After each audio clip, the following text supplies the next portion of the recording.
Pernah tak korang terfikir apa nasib Liverpool kalau tiga bintang utama mereka, Virgil van Dijk, Mohamed Salah dan Trent Alexander-Arnold tak lagi bersama dengan pasukan? Jom kita kupas satu persatu tentang perkembangan kontrak mereka yang tengah hangat diperkatakan. Siapa tak kenal Virgil van Dijk, kapten yang menjadi tembok kebal di barisan pertahanan Liverpool sejak 2018. Kontrak beliau bakal tamat hujung musim ini dan ramai yang tertanya-tanya, adakah dia akan terus setia di Anfield? Menurut laporan dari The Times, Van Dijk menunjukkan minat untuk sambung kontrak. Beliau sendiri mengakui ada kemajuan dalam perbincangan tersebut walaupun masih belum ada kata putus. Kalau korang nak tahu, Van Dijk ni bukan calon-calon pemain. Dia dah buktikan kehebatannya dengan membantu Liverpool meraih pelbagai trofi. Jadi kehilangan dia pasti bagi impak yang sangat besar pada pasukan. Mohamed Salah atau lebih mesra dipanggil Mo Salah adalah mesin gol Liverpool. Musim ini je dia dah jaringkan 32 gol dan buat 22 assist. Hebat kan? Kontrak Salah juga bakal tamat hujung musim ini.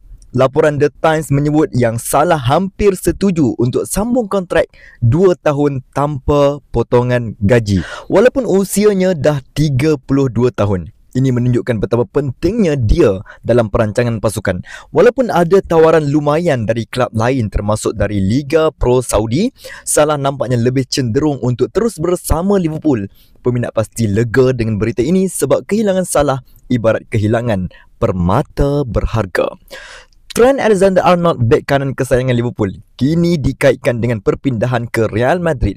Laporan dari The Times menyatakan yang Real Madrid berminat untuk mendapatkan khidmat Trent dan sedia bayar lebih 20 juta. Namun, Liverpool tegas menolak tawaran tersebut kerana Trent adalah aset penting dalam usaha mereka mengejar kejuaraan.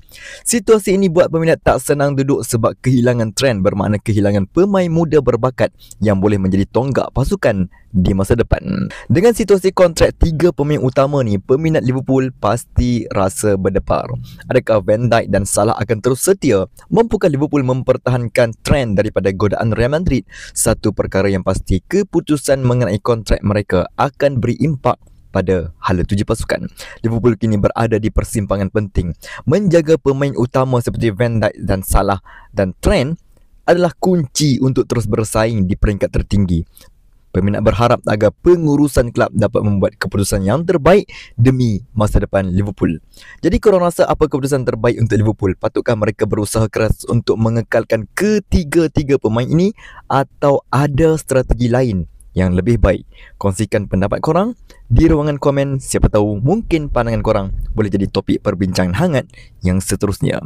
You will never walk alone.